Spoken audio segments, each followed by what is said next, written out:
एक छोटे से गांव में चंदन नाम का लकड़हारा रहता था। यह लकड़हारा जंगल से लकड़ियां काटता और उसे बाजार में बेचता। यही इसकी जीविका थी। एक दिन चंदन लकड़ियां काटने जा रहा था। वह जंगल पहुंचा ही था कि उसे एक घायल पक्षी जमीन पर पड़ा मिला। अरे राम राम, ये शिकारी भी कितने निर्दय होते हैं। बताओ, इन बेचारे निर्दोष पक्षियों की क्या गलती है। देखो कैसा छटपटा रहा है बेचारा। घर चलकर इसके जख्मों पर दवाई लगा देता हूँ, शायद इसके प्राण बच जाएं। ऐसा सोचकर चंदन फिर लकड़ियां नहीं काटता है और तोते को अपने घर ले जाता है।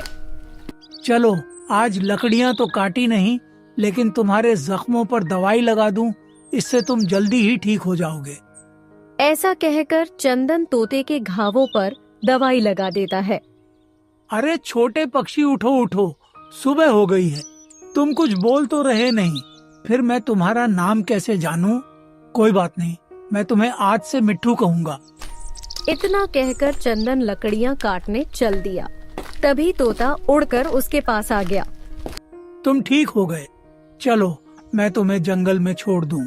वहाँ तुम्हारे माता पिता तुम्हारे लिए परेशान होंगे।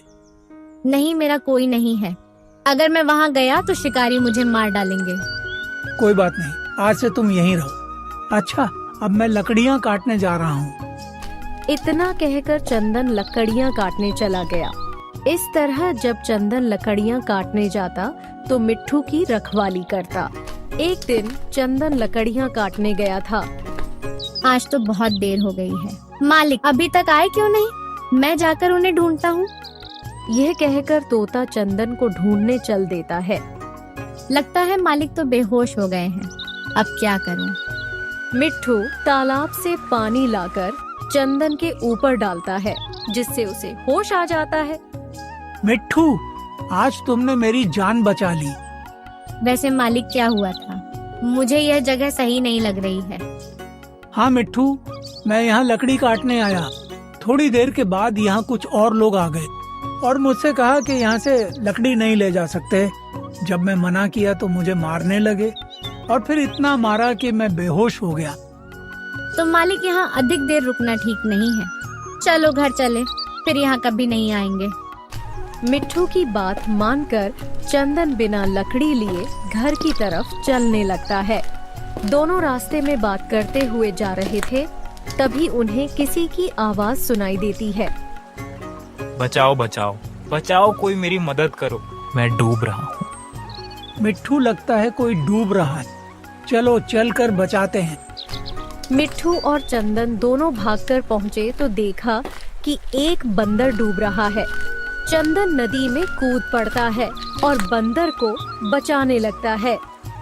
मालिक, लगता है यह काफी समय से पानी में डूब रहा था, इसलिए इसकी हालत ज्यादा बिगड़ गई है। हाँ मिट्ठू, चलो इसे वैद्य जी के पास ले चलते हैं, वो इसे जरूर बचा लेंगे। क्या हुआ चंदन? आजकल व्यक्ति इंसानों के लिए पैसा खर्च नहीं करना चाहता और तुम इन जानवरों पर खर्च कर रहे हो। ठीक है, तुम यह दवाई ले लो, इससे ये जरूर ठीक हो जाएगा। दवाई लेकर चंदन घर आता है और वैद्य की दवाई से छोटू बंदर जल्दी ठीक हो जाता है। मिट्ठू, लकड़ियाँ काटने का काम तो चला गया, अब नया काम क्या करेंगे? मालिक, मेरी समझ में एक काम आया है। मैं जब उस नदी में डूब रहा था तो मैंने देखा कि उसने बहुत सारी मछलियाँ हैं। क्यों ना आप उन मछलियों को पकड़कर बाजार में बेच दो। अरे वाह छोटू बंदर, तुमने तो मेरी समस्या ही दूर कर दी। उसके बाद से चंदन उस नदी में मछलियाँ पकड़ता और बाजार में ले जाकर बेच देता।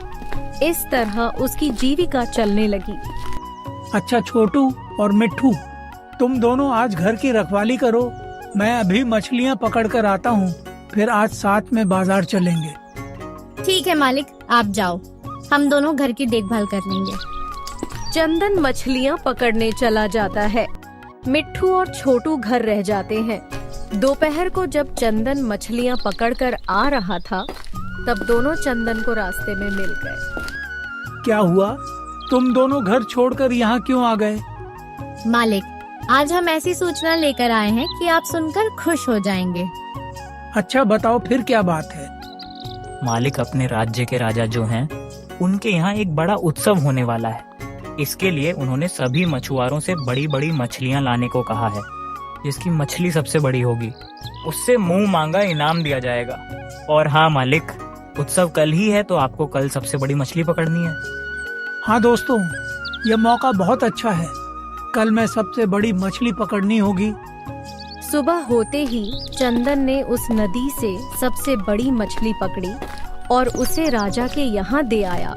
फिर जब शाम तक राजा का कार्यक्रम समाप्त हुआ तो उन्होंने इनाम देने के लिए सभी मछुआरों को बुला लिया। वैसे आप सब लोगों की मछलियां तो बहुत बड़ी थी, लेकिन सबसे बड़ी मछली चंदन की थी। इसलिए चंदन, तुम जो चाहो वह इनाम में मांग सकते हो। मांगो, क्या मांगना चाहते हो? महाराज, मैं आपसे ज्यादा कुछ नहीं मांगूंगा। मुझे आप केवल थोड़ी सी जगह दे दें, जहां मैं अपना घर बनाकर अपने दोस्तों के साथ आराम से रह सकूं। चंदन, तुम जो मांगते मैं वो देता। इसलिए तुम मुझसे हीरे जवाहरात भी मांग सकते थे, लेकिन तुमने अपनी ईमानदारी दिखाई, इसलिए मैं तुमसे खुश हुआ। मेरे राजमहल से कुछ दूरी पर बहुत सी भूमि पड़ी है, तुम जितनी चाहे ले सकते हो। राजा की बात सुनकर चंदन बहुत खुश हुआ। उसने राजमहल से कुछ दूरी पर एक घर बनाया और अपने मित्रों के साथ रहने लगा। अब चंदन ने मछलियां पकड़ना छोड़कर खेती में सब्जियां उगाना शुरू किया। एक रात कुछ चोरों ने राजा के राजमहल में चोरी की। सैनिकों ने चोरों का पीछा किया। चोर व्यापारी का वेश बनाकर भागने लगे। ये देख, क्या अभी तक सैनिक पीछे आ रहे हैं? हाँ भाई, आ रहे हैं। तो जैसा मैं कहूँ वैसा ही करना। चंदन के घर तक आए और चंदन से कहा, भाई, हम व्यापारी हैं, रास्ता भटक गए हैं, हमारा सामान रख लो, हम सुबह आकर ले लेंगे, ठीक है? भाई, आप अपना सामान घर में रख दो। चोर चोरी का सामान चंदन के घर रखकर भाग गए। थोड़ी देर बाद राजा के सैनिक चंदन के घर पहुँचे।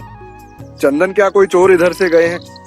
नहीं, चोर तो नहीं आए, लेकिन कुछ लोग निकले थे, उनका सामान मेरे घर में रखा है। चलो दिखाता हूँ। ये तो वही सामान है जो चोरी किया गया था। इसका मतलब तुम भी चोरों के साथ हो। भाई, मेरा विश्वास करो, मैंने चोरी नहीं की। ये उन लोगों ने रख दिया और चले गए। तुमने चोरी की है या नहीं, इसका फैसला महाराज करेंगे। अभी हमारे साथ चलो। सैनिक चंदन को लेकर चल देते हैं। मालिक, हमारे मालिक को मत ले जाओ, उन्होंने चोरी नहीं की है। चंदन, तुम तो बहुत ईमानदार थे, तुम भी चोरी करोगे, इसकी मुझे उम्मीद नहीं थी।